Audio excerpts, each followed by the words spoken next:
Imagine atravessar oceanos perigosos, lutar guerras, desafiar impérios inteiros e, mesmo assim, ser lembrado não como um herói, mas como o homem que fez o próprio mar sentir medo. Essa é a história real de um pirata que, em apenas 3 anos, construiu uma das lendas mais assustadoras de todos os tempos. Um homem cujo nome atravessou séculos, inspirou filmes, livros, canções, mas cuja verdadeira história é muito mais sombria do que qualquer ficção. Ele não nasceu rei. Não nasceu nobre. Não herdou fortuna. Nasceu apenas como Edward Teach.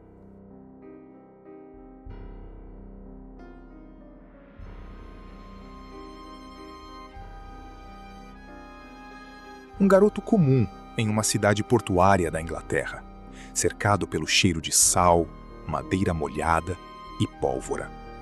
Naquela época, o mundo era movido pelo mar. Navios carregados de ouro, especiarias, tecidos, armas e pessoas escravizadas cruzavam o oceano todos os dias. E junto com toda essa riqueza, vinha também a violência. Era uma era brutal. Impérios disputavam territórios, guerras explodiam pelos mares, e homens desesperados faziam qualquer coisa para sobreviver. Foi nesse cenário que Edward encontrou seu destino. Ainda jovem, ele entrou para a vida no oceano como corsário. Diferente dos piratas comuns, os corsários tinham autorização da coroa para atacar embarcações inimigas. Era como receber permissão oficial para roubar, matar e enriquecer.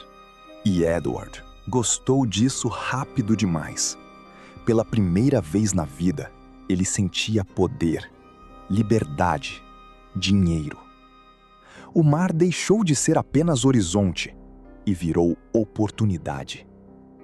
Durante anos, ele saqueou navios inimigos ao lado da Marinha Britânica. Mas quando a guerra acabou, milhares de corsários ficaram sem função.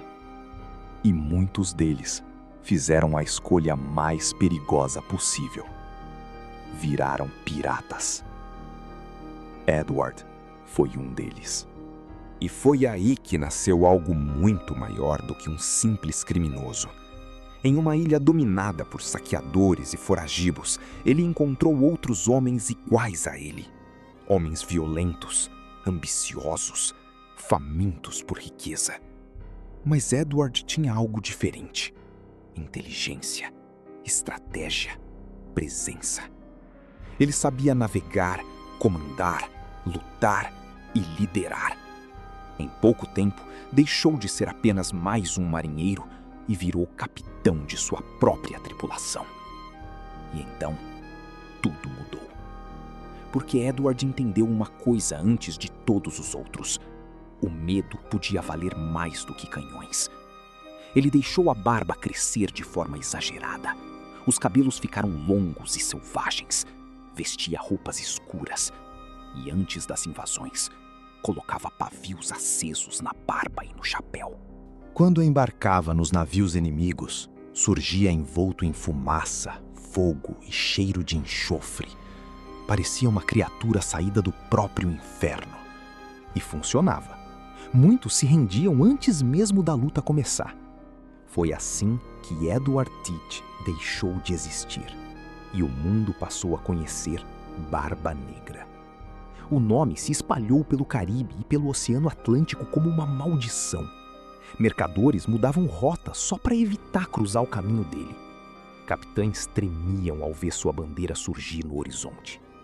Uma bandeira diferente de todas as outras. Não era apenas uma caveira.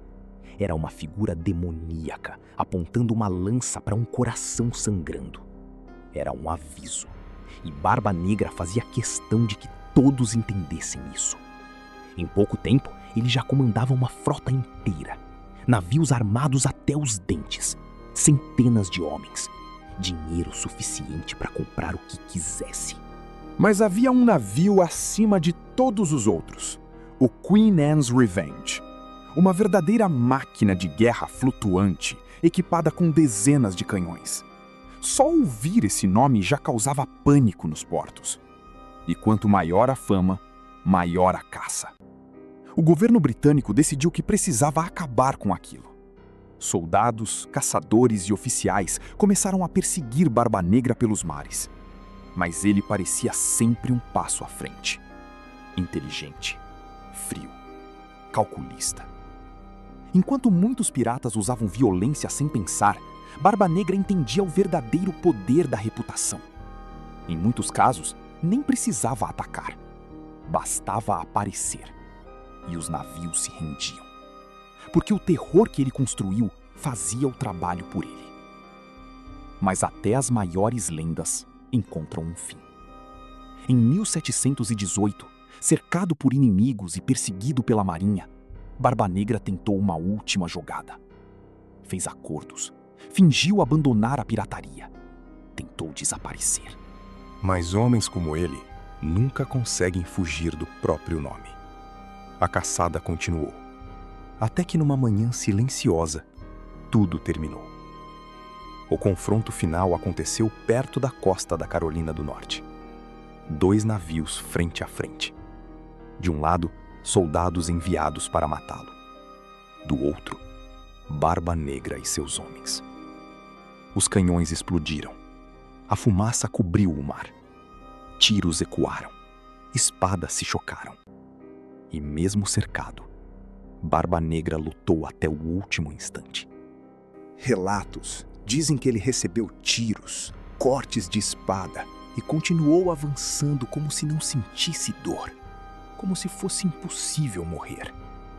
Mas até lendas sangram. Quando a batalha acabou, o homem mais temido do oceano estava morto. Seu corpo foi jogado ao mar e sua cabeça pendurada no navio vencedor como troféu. O governo queria provar ao mundo que o monstro finalmente tinha caído. Mas algo curioso aconteceu depois disso. O homem que o derrotou foi esquecido pela história. Já Barba Negra virou imortal. Histórias começaram a surgir. Alguns diziam ver seu fantasma vagando pelos mares durante a noite. Outros afirmavam que luzes misteriosas apareciam próximas ao local onde ele morreu. E havia ainda uma pergunta que atravessaria séculos. Onde está o tesouro de Barba Negra? Porque apesar de toda a sua fortuna, ninguém jamais encontrou a maior parte dela. Dizem que antes de morrer, ele afirmou que apenas ele e o diabo sabiam onde o ouro estava escondido. E talvez seja exatamente isso que mantém sua lenda viva até hoje. Porque Barba Negra não foi apenas um pirata. Ele foi símbolo de uma era sem leis. Um homem que transformou medo em arma. Que criou um personagem tão poderoso que sobreviveu ao próprio corpo. E talvez a parte mais assustadora dessa história seja perceber que o verdadeiro poder dele nunca esteve nos canhões, mas na capacidade de fazer o mundo acreditar que ele era invencível. Se você gosta de histórias reais que revelam o lado mais brutal, misterioso e sombrio da humanidade, já se inscreve no canal agora, porque aqui a gente traz histórias que parecem ficção, mas aconteceram de verdade. E essa foi uma delas. Agora me diz, você teria coragem de atravessar o oceano sabendo que Barba Negra poderia surgir no horizonte a qualquer momento?